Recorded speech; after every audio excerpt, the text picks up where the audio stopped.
Hello, ഇന്നത്തെ നമ്മുടെ video എന്ന് പറഞ്ഞാൽ your study table must have things. ഈ സാധനങ്ങളൊക്കെ നിങ്ങൾ സ്റ്റഡി ടേബിൾ ഉണ്ടെങ്കിൽ പൊന്നു പറയേ വേണ്ട. നിങ്ങൾ നല്ലൊരു സ്റ്റഡി ടേബിൾ ആയിരിക്കും. ഇതൊക്കെ ഉണ്ടെങ്കിൽ very good, keep it up. അപ്പം ഇതൊന്നും ഇല്ലെങ്കിൽ വാങ്ങുക, സ്കൂളൊക്കെ തുറക്കാൻ പോവല്ലേ. അപ്പം നമുക്ക് കുറച്ച് ചില്ലറ സാധനങ്ങളെല്ലാം ഞാൻ അതിനെ കൊണ്ട് പറ്റുന്ന കുറച്ച് യൂസ്ഫുൾ ടിപ്സും പറഞ്ഞു തരുന്നുണ്ട്. എല്ലാം ശ്രദ്ധിച്ചിരിക്കുക. Let's get started. First one ലാമ്പാണ്. ലാമ്പ് പഠിക്കുന്ന സമയത്ത് വളരെ അത്യാവശ്യമായിട്ടുള്ള സംഭവമാണ്. പ്രത്യേകിച്ച് ഈ വരാൻ പോകുന്ന മാസങ്ങളൊക്കെ നല്ല മഴക്കാലമാണ്. പ്രത്യേകിച്ച് മഴക്കാലം എന്ന് പറയുമ്പോൾ അവിടെ പോസ്റ്റ് വീഴുന്നത്, മരം വീഴുന്ന അങ്ങനത്തെ കാര്യങ്ങളല്ല. അങ്ങനെ കറണ്ട് പോകാനുള്ള ചാൻസ് വളരെ കൂടുതലാണ്. അങ്ങനെയാണെങ്കിൽ നിങ്ങൾക്ക് ലാമ്പ് യൂസ് ചെയ്യാം. പിന്നെ നിങ്ങൾ സ്റ്റഡി ടേബിളിൻ്റെ സൈഡിൽ കോർണർ വെച്ചാൽ മതി. ലുക്ക് തന്നെ മാറ്റും. ലൈറ്റ് എഫക്റ്റ് ഒക്കെ ഉണ്ടല്ലോ. Number 2, plant. നിങ്ങൾ പഠിക്കുന്നതിന് മുമ്പ് കുറച്ച് വെള്ളം ഈ പ്ലാന്റിലോട്ട് വയ്ക്കുക. എന്നതിന് ശേഷം പഠിക്കുക. അപ്പം നിങ്ങൾക്ക് നല്ല ഹാപ്പി ആയിട്ട് ജോളിയായിട്ടിരുന്ന് പഠിക്കാൻ പറ്റുന്നതായിരിക്കും. Number 3, organise. നിങ്ങൾക്കിപ്പോൾ ഒരു ഹൈലൈറ്റ് എടുക്കണം. ഇപ്പം അലമ്പായ മുറിയിലാണെങ്കിൽ നിങ്ങൾക്ക് എടുക്കാൻ പറ്റും. തപ്പിയെടുക്കുമ്പോഴേക്കും ഒരു സമയം.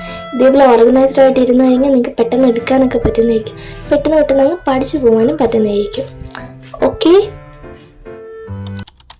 Number 4, soft toys. ഒരു ക്യൂട്ട്നെസ്സിന് അവിടെ വെറുതെ ഇരിക്കട്ടെ, കാണാൻ നല്ല ഭംഗിയായിരിക്കും. Number 5, dress decor. ഒരു ക്യൂട്ട്നെസ്സിന് വേണമെങ്കിൽ നിങ്ങൾക്ക് അവിടെ വെച്ചേക്കാം.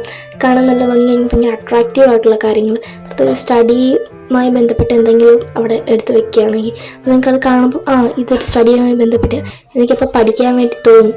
അങ്ങനെയുള്ള സാധനങ്ങളൊക്കെ വെക്കുകയാണെങ്കിൽ നല്ലതായിരിക്കും. കുറച്ച് കാണാനും കൂടെ നല്ല ഭംഗിയായിരിക്കും. നമ്പർ 6, പോസ്റ്റേഴ്സ് അടിക്കുന്നത് വളരെ നല്ലതാണ്. നമ്മുടെ റൂമിൻ്റെ ലുക്ക് തന്നെ മാറ്റാൻ ഹെൽപ്പ് ചെയ്യും. പിന്നെല്ലാം നോക്കുവാണെങ്കിൽ സ്റ്റഡിയുമായി ബന്ധപ്പെട്ട പോസ്റ്റേഴ്സ് ഒട്ടിക്കുക. അപ്പോൾ കാണുമ്പോൾ നല്ല മാതിരി പഠിക്കാൻ തോന്നുന്നതായിരിക്കും. 7, ക്ലോക്ക് എന്ന് പറഞ്ഞാൽ കൃത്യം എനിക്ക് അരമണിക്കൂർ പഠിക്കണം, അരമണിക്കൂർ ഇന്നത് പഠിക്കണം എന്നൊക്കെ ചിന്തിക്കുന്നവരാണെങ്കിൽ ക്ലോക്ക് വളരെ നല്ലതായിരിക്കും. കറക്റ്റ് ടൈമിനൊക്കെ പഠിക്കാൻ പറ്റുമല്ലോ. നമ്പർ 8, കലണ്ടർ കാണുമ്പോൾ നമുക്ക് തോന്നും ഇത്രയും നാളെ ഞാൻ പഠിച്ചില്ല, ഇനിയുള്ള സമയം എനിക്ക് പഠിക്കാനുള്ളതാണ്. അങ്ങനെയൊക്കെ നമുക്കത് കാണുമ്പോൾ തോന്നും. നല്ല ഭംഗിയുള്ള കലണ്ടറൊക്കെ ആണെങ്കിൽ നമ്മൾ ടേബിൾ കാണാൻ നല്ല ഭംഗിയായിരിക്കും. എല്ലാം വലുതൊന്നും വേണ്ട, ചെറിയ മീഡിയം സാധനങ്ങളൊക്കെ അവിടെ വയ്ക്കുമ്പോൾ കാണാൻ നല്ല ഭംഗിയായിരിക്കും. ഓക്കെ. Number 9, pen holder.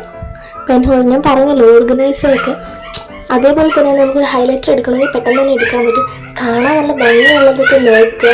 അപ്പോൾ നമ്മൾ സ്റ്റഡി ടേബിളിൽ വെക്കുമ്പോൾ തന്നെ നല്ല ഭംഗിയായിരിക്കും. And right, yes. Thank you. Thanks for watching.